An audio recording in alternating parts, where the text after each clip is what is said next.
Hello, Smart Money Tree podcast listeners. Welcome to this week's show. My name is Kirk Chisholm. I'll be your host, and I'm once again joined with my good friend Doug Heagren. Hey, Doug. Hey, happy Friday to you, Kirk. How you doing? Happy Friday. Got my nice sun hat on because it's so hot out.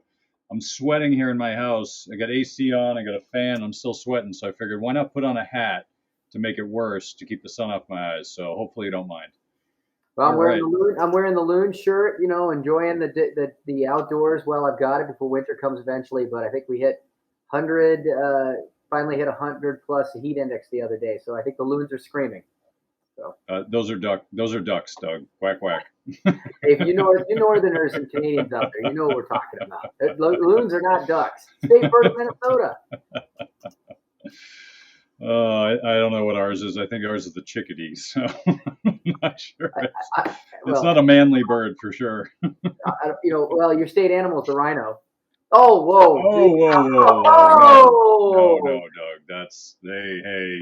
Stop throwing words around. That's Utah's state bird. That's not Massachusetts.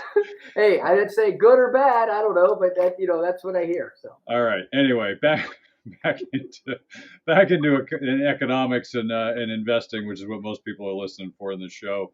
Hopefully, you're somewhere warm on a beach with no sun in your face and with a nice breeze while we're sitting here in a sweaty studio. But let's dive into it. So this week we had a huge momentous announcement by the Federal Reserve that they raised interest rates by 25 basis points from 525 to 550. No one expected this move except for every single person in the United States of America. No one was surprised by this move, not a single person.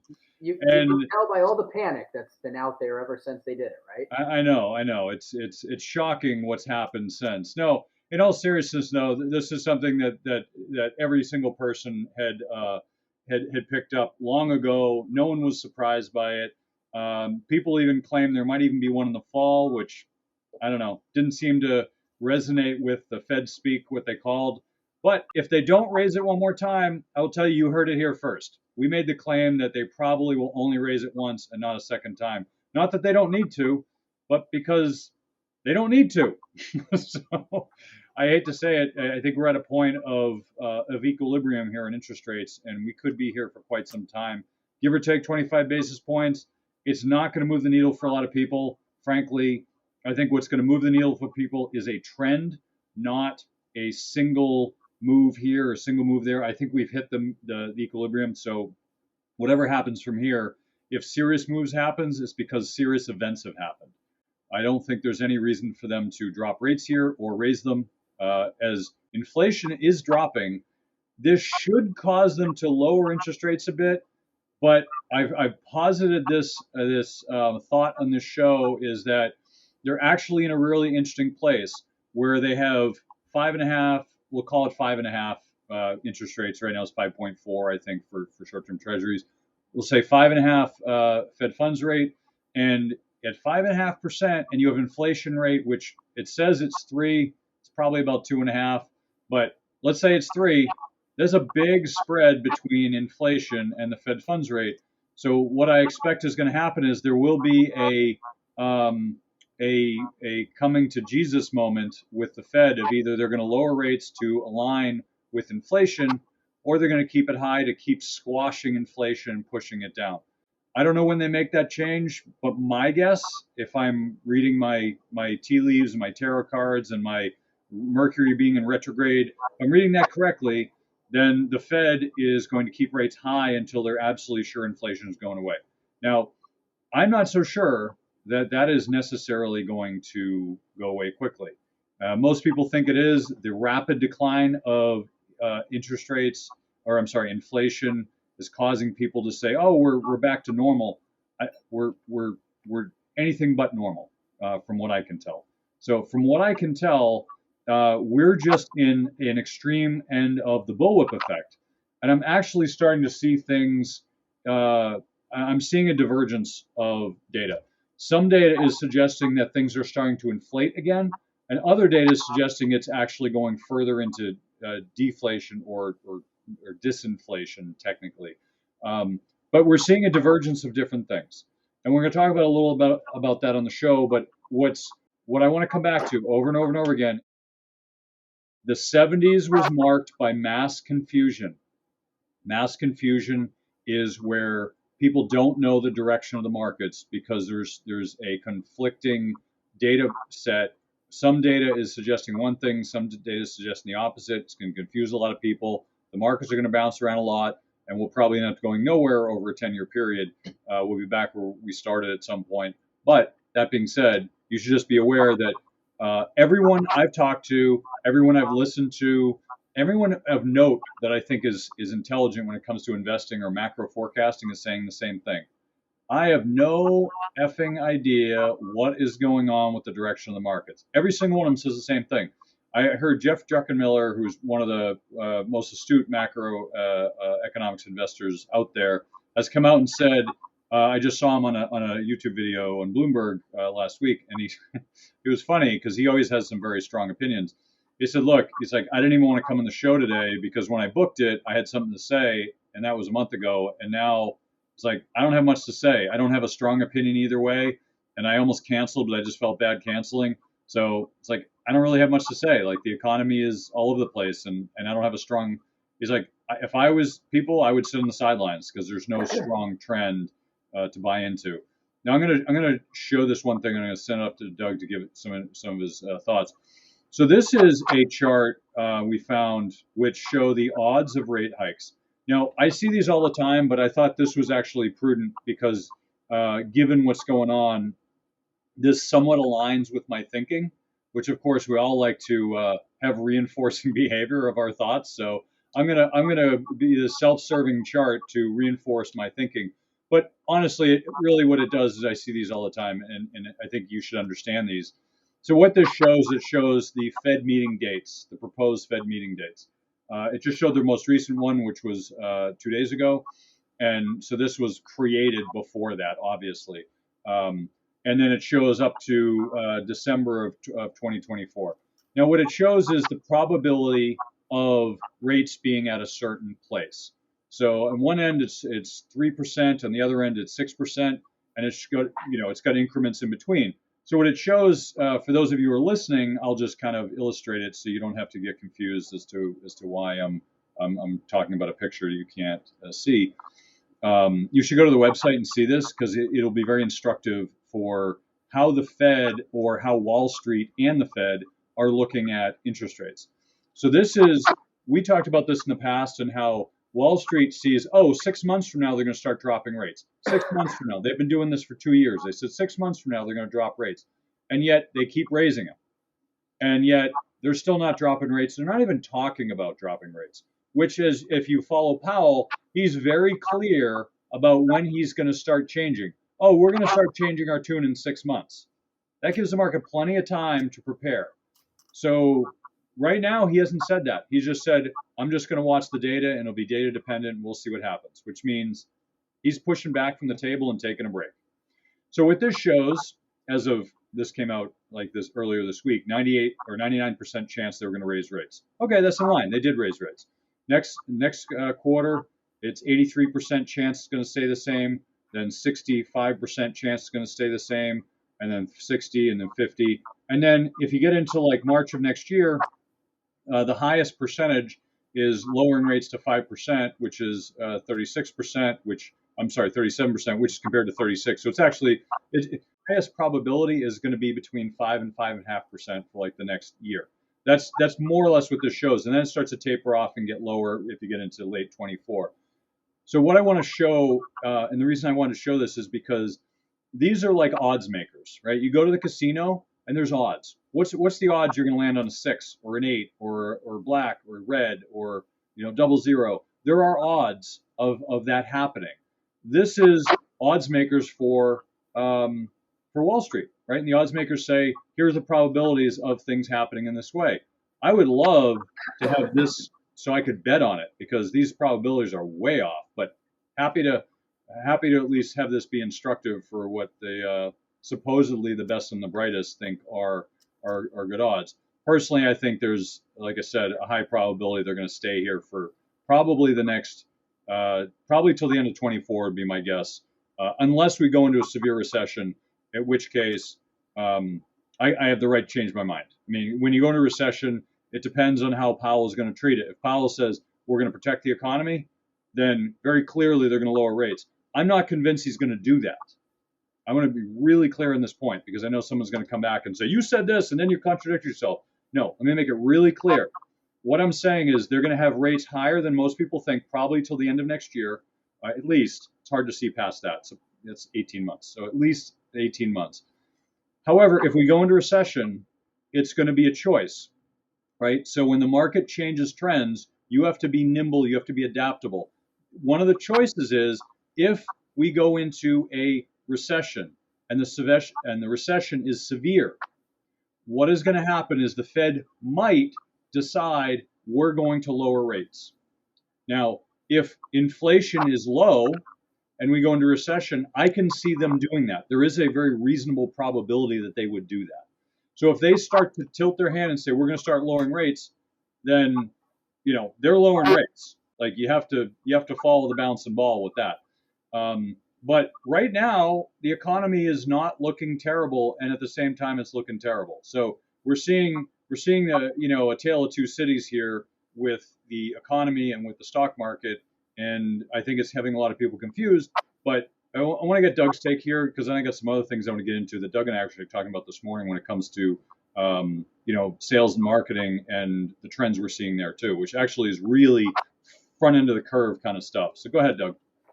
Yeah, Kirk.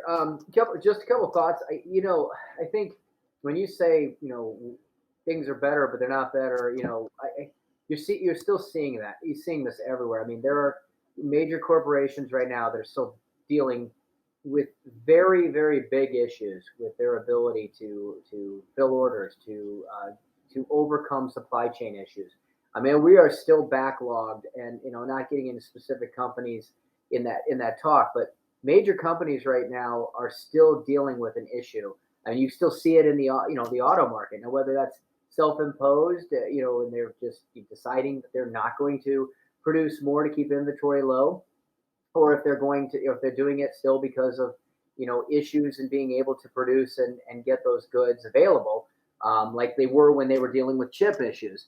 That right there is going to continue to create a challenge in terms of high prices that's going to create sector-related inflation issues for a long time that ultimately they obviously get blended and muddied into the overall inflation rates, but it still doesn't necessarily bode for a very great economic data with regards to the entire economy and sector. I mean, in different sectors within. So there are big issues that companies are facing that I think are going to continue to create these issues that are going to prolong high prices. Now, again, did prices come back down? Sure, they came down to around 3%, which is where we would like to be long-term inflation. That's what most planning metrics use. But that doesn't mean, and we'll get into this again a little bit more later, it doesn't mean we took the prices away that already went up. Now you talk about where does Powell go with this? He is probably good. He's probably taking a break. I mean, he did a lot of rate hikes from the Fed for in a short period of time. It definitely has created some challenges. I'm not sure it's created, and you could argue that it whether directly, indirectly, or one was correlated, causative. I don't know. But inflation has come back down. I tend to believe it still has more to do with the bullwhip effect than it has to do with necessarily the rise of inflation. Although there is a correlation that can happen with the drawdown of that M2 money supply. We talked about that ad nauseum. I'm not going to get deep, but if there's all this money out there that people can spend, well, guess what's going to happen? You're going to drive up prices when the supply can't keep up with that. And that is definitely something we had a massive issue coming out of COVID. But I think Powell's in a tough spot right now, too. We've said this before. He does not want to make a mistake. He does not want to be premature in his decision making, which is why I think him taking a break is a very good move. Let's see where this is going to go. But but when you talk about will these rates come back down, now that inflation has come back down.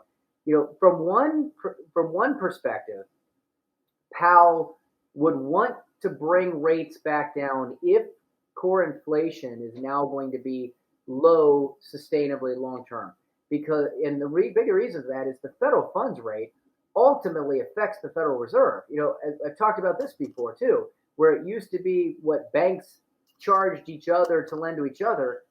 This became something after many of the regulations in the late 2000s, as in order to keep higher reserves at banks, the Federal Reserve was paying this interest rate on those reserves. So, it's not in the Federal Reserve's best interest to necessarily have high interest rates that they're going to pay on for those high reserves that were meant to be maintained. Although, as we saw, they kind of got rid of a lot of those reserve requirements a couple years ago.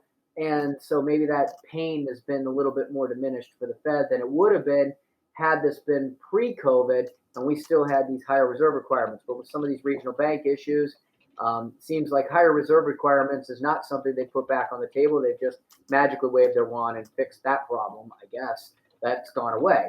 But at the other hand, he does not want to make a mistake of lowering it too quickly. He does not want to be, okay, we see some signs that inflation is lower. Let's go ahead and lower these interest rates, and all of a sudden get a whipsaw effect on inflation and interest rates, right? Oh, whoops, wait, I was premature. Inflation spiked back up again. Now I got to raise interest rates. So, there's going to be a lot of different opinions here on what people think of how he is handling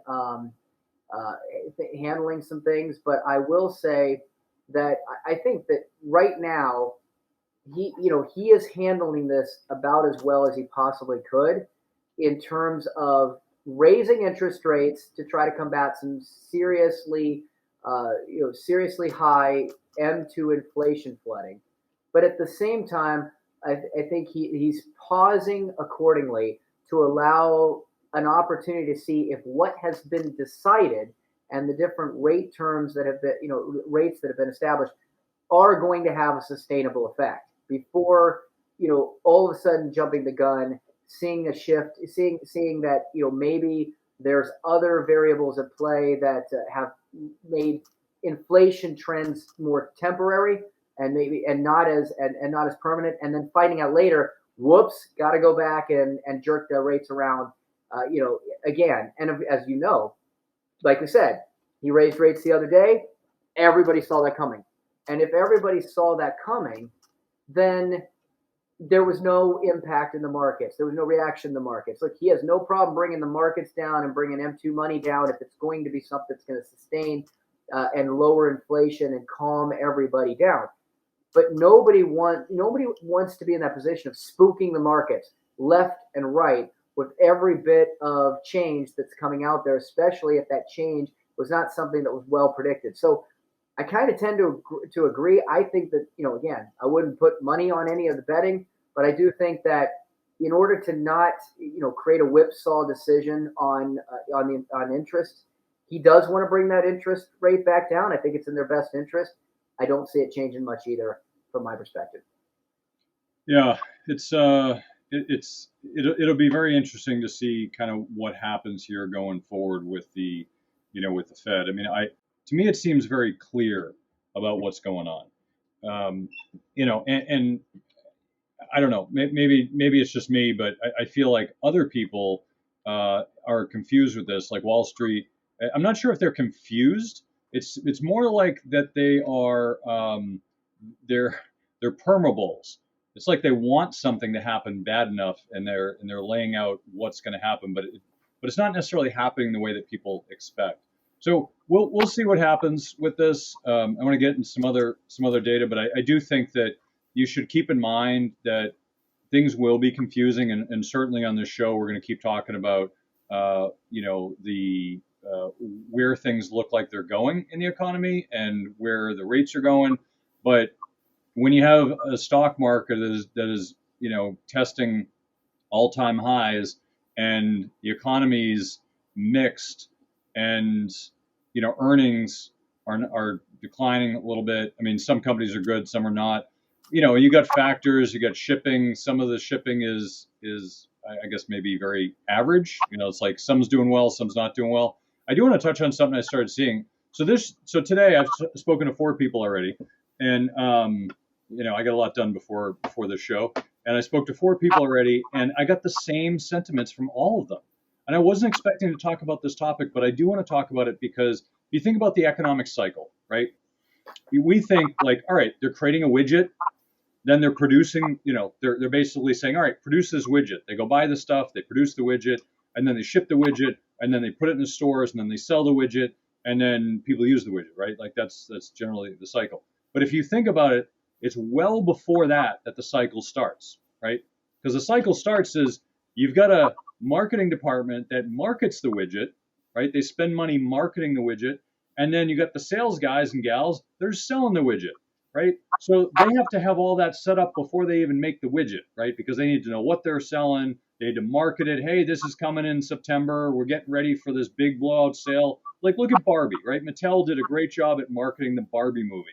I haven't seen it. I don't know if it's any good. I'm not going to go see it because that's just not my type of movie. Give me a superhero movie. Give me a movie, miracle movie about hockey. Watch them all day. Barbie, no thanks. It's just not my thing.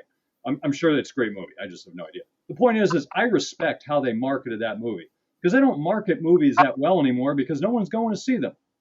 They marketed the pants off this movie. I've been hearing about it for 2 months and how great this movie is before it even came out and how people are setting up pink houses and pink living rooms and pink this and pink that. Okay, weird. You haven't even seen the movie yet and you're already bought into the concept of Barbie. Great. It's great marketing on their part, right? The movie hasn't even come out. So this started months before the product actually came out. Now, so my point of saying this is when you think about marketing is done well in advance of the sale, which means that you have to be thinking about the marketing. You have to have the marketing tied in. You have to be spending the money. You have to make sure that it's getting traction, all of that for a product. Now, the people I spoke to this morning, because I started to think about this last night and I started to wonder. I've been seeing, like we do a lot of marketing too, and other friends of mine do marketing. So I see a lot of data. And the data has been really interesting. There were times like 2020 it was great, then like 2020, 22 was a little off, and like the last 2-3 months has been really off. And so I was talking to a buddy of mine who does a lot of marketing. He's like, yeah, we're seeing the same thing. Like all 4 people I've talked to said the same exact thing. The last few months, nothing's working. Like people aren't buying anything. They're not, and this is not just advisory. This is like all through industry. Like this is like people aren't buying anything. They're not even looking. So this is the key, right? They're not even looking. They're not even saying, oh, I'm interested in this. They're just like, nah, I'm not interested in anything. So what's been weird is what I've been seeing on the front end of the economic curve is the marketing people are doing is not having the same traction it used to have. The metrics are all different. And it's through different industries and different people, which tells me it's not just me first, because you always wonder, like, is it my stuff? Like, am I doing something different? Because in marketing, it's data dependent. But if you look at other people in other industries, they're saying, yeah, we're seeing a huge drop off in interest in purchasing anything. And it's been going on for like the last 18 months, but the last 2-3 months, huge drop off to the extent people are like, I got to do something different because if this continues, we're all in the doghouse. We're all fired because we can't, these numbers can't continue. So the reason I bring this up is because, we talk about what's going on in the economy. We talk about the stock market and how things are a little confusing. This is real time anecdotal data. And I want to reiterate anecdotal data. I've got 4 data points. Now I'm going to be spending the next few weeks looking around, talking to people saying, hey, what are you seeing? What are you seeing? And if I see this for the next few weeks, you guys are going to hear about it. Because if this is the trend, then batten down the hatches, put all your money in cash and gold, because if people aren't spending money, then the economy is going to slow significantly. And that means companies that have advertising platforms, social media companies, what have you, they're going to make less revenue. People are going to be spending less money. Companies are going to be making less money. Like all this stuff is going to start to filter through the economy. I don't know yet. It's still early. This is stuff that I'm just hearing about. People are just anecdotally figuring out like, all right, this is going on. It's been going on for 2 months, 3 months. I need to make a change. So it could take another 3 months before they realize like, oh crap, we're in trouble, right? So they may not even know because it's still early in the process. I'm telling you, the listeners, because this is important stuff, right? I could be wrong, but this is the kind of stuff you want to know. What are companies seeing? What are they seeing with order flow? What are they seeing with advertising? What are they seeing for front end sales, for um, wholesaling, whatever they're doing? This is really important because what if this is an industry wide, like, economy wide slowdown, all happening at the same time for reasons that I can't necessarily fathom. There's not like a direct cause for this. It could be that it's run the course. The higher interest rates have finally affected the economy. I don't know. And maybe now people have run out of cash and they're no longer spending. Maybe that's the reason. We'll know in hindsight, right? So you might hear news stories, oh, it's because of this, because of this. They don't know. Okay. Anytime you hear on the news, this is why this is happening, people, here's a human nature thing to understand. If you know psychology, you're going to understand this. If you don't know psychology, learn psychology. It will improve your life in so many different ways. So if you think about, I just lost my train of thought, Doug. These sunglasses are really not doing it for me. I got to get some sun in my eyes, some vitamin D. Anyway, so if you think about the, well, I'm going to go on a different point because it'll come back to me. So if you think about, like, people tend to, if you see a trend happening, right, people are going to reflect on that trend, right? People are going to reflexively say, oh, things are slowing down, so I'm going to slow down my spending, which is going to slow down spending, which is going to slow down more spending. So that reflexivity is going to kick into people. But I think if you're thinking about the economy and how the marketing is going to impact people, human nature is people are currently looking for a reason to be afraid. Okay. So when I say this, like, you see people are perma bulls and perma bears. A lot of people are afraid of a recession. Maybe it happens, maybe it doesn't. Okay. I don't know if a recession is going to happen. It feels like it should. It's been 18 months. It kind of feels like we're due. Everyone feels this way. We're overdue for a recession, and it's not there yet, right? Maybe it happens, maybe it doesn't. We are going to try to predict what is going to happen ahead of it happening. And it may never happen, but that's how our brains work. So think about the next 2 or 3 years. Do you think things are going to be better or worse? Well, the answer is both. It's going to be better and worse, right? It's going to be better in some ways. Probably healthcare will improve. In other ways, it won't. It's going to be more expensive. And for a lot of people, they're not going to be able to afford some of the things that they could afford. And there's going to be a rotation in the economy. So the whole big tech all the time, I got to invest in big tech, it's the only way I can make money, that's going to change. Because at some point, people can't afford an iPhone. It's really expensive. They're already hitting the edge of that. And at some point, they can't afford another iPhone or a more expensive one. Even the payments are getting expensive.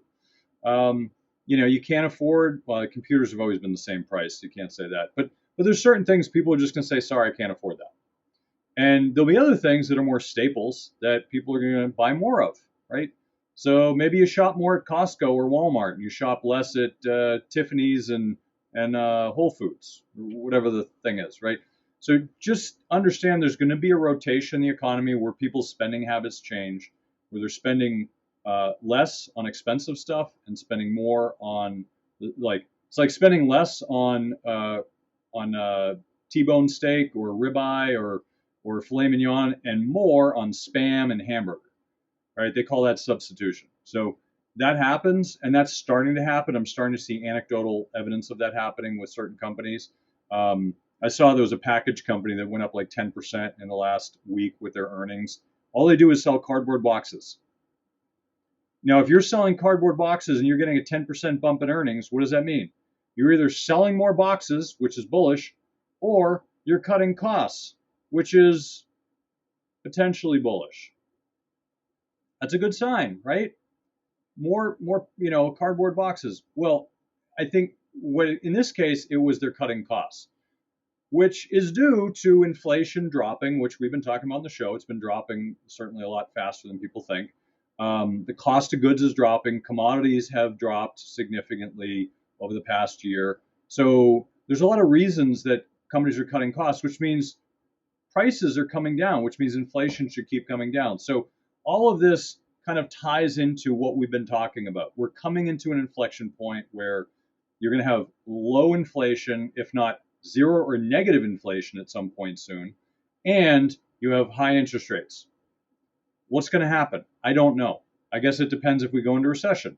Because if you think about it, lower costs means lower people can lower the cost of their goods, means companies' profits will go up, but the cost probably can come down because they'll compete more, which is good for consumers. And that should help people spend more money and do the things that they're doing.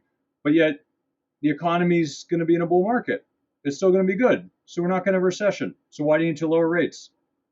And then high rates may lead to lower inflation, and lower inflation, which means that at some point they probably have to lower rates. So you get into this catch-22 with the Fed of, which is correct, right? Are they going to lower rates or not? I don't know. This is the big question I have in my mind. 2 years ago, we talked about the big question. The big question then was, what does the Fed do? Do they send us in a recession, or do they allow hyperinflation? That was the big decision. Obviously, they chose send us into recession, we'll fight inflation. This time the question is, are we going to keep rates high because we don't need to lower them because the economy's fine, or do we lower them because we don't want inflation to get too negative? Don't know, right? No idea. But I would guess that they're going to keep rates high until they're comfortable that inflation's not going to take off again. And like Doug talked about with the bullwhip effect, I don't think that's going to happen at this point. I'm not seeing that in the data. I'm seeing that things are going to come down and start to slide down and stay there. That's what I'm seeing. Could change, of course, but that's what I'm seeing now. This is a public service announcement. Hi, my name is Kirk Chisholm, and I'm with the government, and I'm here to help. Doesn't that sound reassuring? Well, let's talk about how they're helping. The government needs your help to make our money worthless again. PPP loans, student loan forgiveness, helicopter money. Let's keep the party going until our money is totally worthless. Don't think it can happen? Sure it can. Just ask Zimbabwe, Venezuela, Greece, Germany, Hungary, Greece, Yugoslavia. Did I say Greece? As a loyal listener to their show, I want to give you free money. I'm giving away free money in one of these hyperinflationary currencies. Go to www.moneytreepodcast.com/free money and follow the instructions to get your free gift. I have a large audience and only a limited supply of these currencies. I'm not the Federal Reserve, so I will run out at some point. Make sure you get yours before I run out. Go to moneytreepodcast.com/free money. Follow the instructions and get your free money today. I want to touch on a chart, and I'm going to give it off to Doug. So Doug was nice enough to share this chart with us. Let's see if I can share it, because my screen is, where the heck is it? Here we go. All right, so here we go. Top rated economies through time. Top 15 world economies through time. Now, I see these every once in a while, and I bring this up not because of the data, or that's not necessarily data, it's based on real GDP projections. But if you look at this, it shows trends, right? It shows China in the 80s, the 2000s, the 22, 2050, 2075. Now, they're not predicting the future because nobody can tell the future, but they're predicting based on a trend of where things are going. And we talk about in the show how dangerous that is, right? We're looking at recent data and assuming it's going to continue on into the future. That is a huge, problem. I'm drawing a blank today. It's Friday. It's a huge bias in our mind that is prevalent for everybody. As we look at a trend, we assume it's going to go on forever. China, they're just going to go to the moon. They're just going to keep growing. India, they're going to keep growing. And then in the U.S., they're going to keep shrinking because they've shrunk. That's not necessarily the case, right? A lot of things can happen in the next 25 and 50 years. And I would argue that trends don't go on forever. China is not going to all of a sudden become, twice as large. India actually has a lot of upside left in it that is untapped, but China actually has some issues that are going to impede its growth.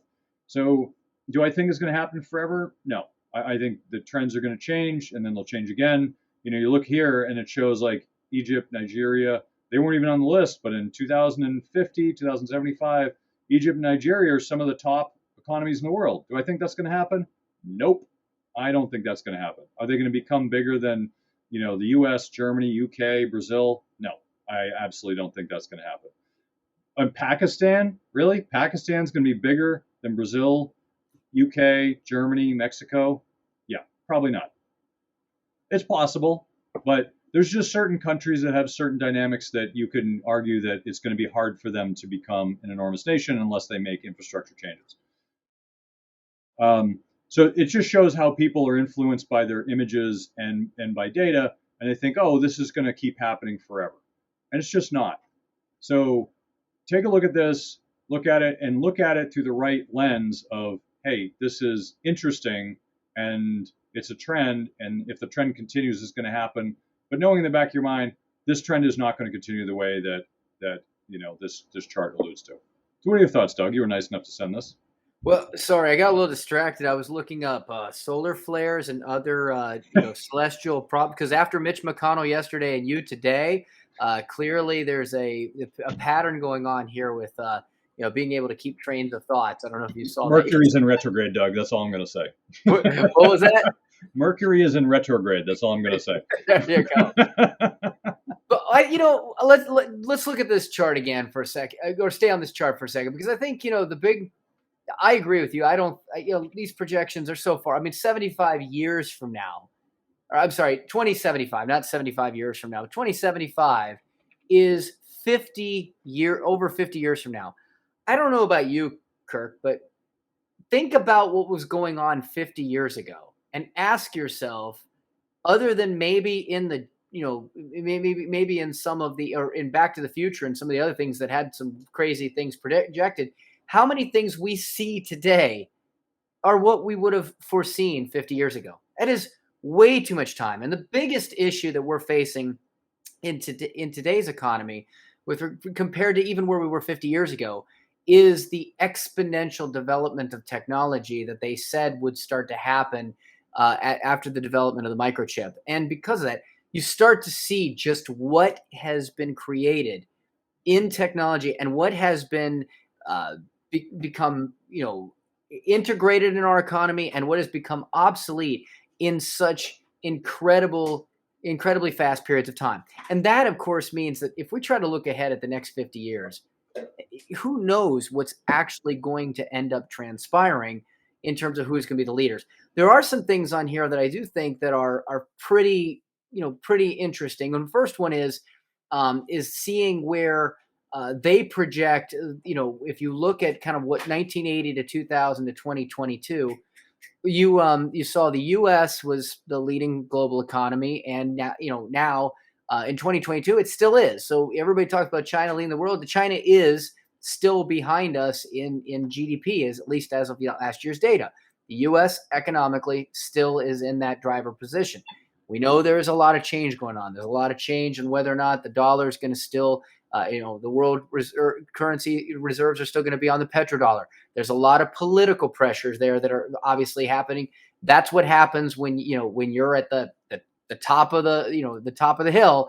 Everybody's trying to figure out how to knock you off. China's population growth, India's population growth. So there's some legitimate reasons to think that just from a GDP standpoint, they are going to continue to grow. That depends on what happens, their ability to sustain and develop the middle class. If they can sustain and grow that middle class, then you're going to continue to see that probably a huge development of GDP just mainly based off of their own necessary consumption. But if you take a look, a big one that's telling is Japan. Japan, we've talked about this before, their aging population, the shift the economy. They were number 2 in the world back in 1980. They were number 2 in the world in 2000. They have now slipped to number 3, which I think some people would be surprised that they're still number 3 in what they can produce. But they really project that, Japan is going to fall to number 5, and eventually I'm trying to look at where they are on the map, like out of the top 10 by 2075. That would be an incredible shift, global shift in terms of economic power. Germany has been sitting, firmly in that third position, but they're also seeing a major shift for Germany. I saw an article the other day talking about how poor Europe is becoming. Now, this is an opinion piece. There's pros and cons, but in terms of some of the ways that just the culture is in Europe, some of the ways, and if we go back to the contagion arguments that were happening, I forget back in the in the early aughts, and a lot of these countries that, and many of them, not all of them were in Europe. I mean, you were talking about Brazil potentially, with all they invested in the Olympics. But you go back and look at Greece and some of those, and how the European Union and the European banking system had to continuously kind of step up to prevent these countries from going into default. That culturally, I mean, there's a lot of it. Some of these countries have pensions that they can take full pension as early as the 40s or 50s or early 60s, way before. And then after they take that pension, they're out of the working system. And these are cultural things that they're dealing with. But that obviously doesn't produce in the economy and GDP. But now you start to take into, to consideration Brexit. You start to take into consideration, maybe some fracturing in the European banking system and the euro. You start to take into consideration what's going on with Ukraine, and how reliant Europe was on a lot of their natural gas, on their grain and food. And I think that there's definitely one place that I definitely see, maybe the shift potentially, getting even greater over the next, 20 to 50 years, is going to be where the countries of Europe, or where Europe as a whole, because Europe as a whole, their GDP is roughly around what the U.S. is. Okay. And so is their geographic size. You fracture that. That's why the European Union worked, is that if you take those individual countries, we are not an imperial, world anymore. It's not like these countries are going out and conquering and getting into colonialization. It's a whole different world than it used to be, again, 50, 100, 200 years ago. So as a continent where the European economy was driven very much through exploration and colonialism, that shifted. And in the newer economy, they became stronger together than their separate parts. But you're starting to see some fracturing of that too. So you can see Germany and UK on this system, France already slipping, UK with Brexit, again, who knows the impact of that. This system there as a whole, it's going to be very interesting to see what that could lead to. So I definitely see, if I was going to make some projections here, I definitely think that there's no question why they're looking at the GDP of Asian countries being where they're going to be in the next 50 years. But I do think that there is reason to also say, with those projections, very legitimate reasons to think that Europe is going to continue to degrade a little bit in their ability to stay up on that GDP, because the development, the investment, the monetary power, the population, it all points towards Asia. The last thing I want to say on this, though, which I think is interesting, as much as everybody, Kirk likes to crap on this country of ours, whether you call it America or the United States. That's the new argument, by the way. It's not America. America's, North America, South America. Everybody's got an argument for anything. But whatever you want to call this country that we are a part of, they are still projecting, as bad as everybody says it is, the U.S. GDP by 2050 will still be in the top 2. U.S. GDP by 2075, they're predicting to be in the top 3. And I can see the development that's going on in China, India. Who knows geopolitically what's going to happen there? But I have to say, it's a plug for the place that we live. The United States, if you really think you want to look around at economically what is going well and what's not going well. As a whole, the U.S. is still a very, very good place to be. And because we have a younger population in general, it's kind of moderate age. We're not dealing with what Japan is dealing with. I think that you're going to continue to see that, as bad as people like to say it is, it's not as bad as you think it is. And there's some great stuff out there. JP Morgan puts out, I think it's JP Morgan puts out some, it was Oppenheimer, and I forget who they're owned by now. They used to put out a chart that talked about, trends and things like that. You think it's bad, go back and take a look. As a global economy, there's less war than there's ever been. I finished a great series yesterday, Kirk. I used to love that I used to watch it. The name's not coming to me, but again, it's a period piece on the Middle Ages. And listen, I mean, I'm just glad I live today. Let's just put it this way, because people were being raped and pillaged and slaughtered and conquered. The wars and death and disease that went on, guys. Sorry, get off your cell phone. Stop getting into the social media vacuum chambers. It's not so bad. You have the most comfortable life in the history of the world, even at the bottom tier of income. In the United States, if you think you're poor, go see real poor elsewhere in the world. You have no clue. Yeah. Well, Doug, where can people find more about you? Well, the one place that'll make you feel poor is if you're trying to send your kid to college. So so that's a great segue for that. And the colleges definitely got everybody over the skis with this one. But, it's one of those things, Kirk, that it consistently in polls, families believe. 80% of people say college or some sort of higher education is a necessity. But it is something that most people haven't planned for. If you have, they put a little bit of money, maybe in a 529. But when it comes down to it, planning for picking college and paying for will not only be potentially one of the most stressful and rewarding times in you and your child's life together, but it's also going to be one of the most financially impactful. It doesn't have to be as impactful as it can be if you do the right planning. And there are definitely ways to get your costs down and to protect your wealth and give yourself more for your future. If we'll go and just learn the numbers, go to our website, ProCollegePlanners.com, download the checklist, the key numbers. We'll update those when the new ones come out. Lots of things changing in 2024. Start by getting yourself educated. And if you do have a child that's in high school and you're starting to go down that road of putting the plan together, if you are struggling with time, if you're struggling with money, or you just want to do it right and not be off track, give us a call. We'll be happy to talk to you.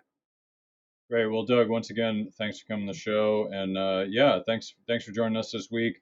Hopefully next week, Mercury will no longer be in retrograde and I won't have any more brain farts. So, thanks for joining us every week. This summer is hot. We expect next week it'll probably still be hot. And, we'll still be here having a good time and trying to stay cool on a Friday. So that's the show for this week. Thank you again for joining us on Money Tree Investing Podcast. My name's Kirk Chisholm, Wealth Manager of Innovative Advisor Group. We don't just manage your wealth, we make your life better. You can find more about me at innovativewealth.com. And of course, you can find me every week here on this show. You can also check out our show at Money Tree Investing Podcast. On our website, you'll have access to the show notes, resources, and the archive shows. Please remember to subscribe on our YouTube channel for immediate access to the new shows when they're released. When you subscribe to the show, it allows us to get access to some of the top minds of investing in personal finance. While you're here, please leave a comment and question if you want us to address it on the show. Have a great week ahead, and remember, no one will care about your money like you do, so invest in your life.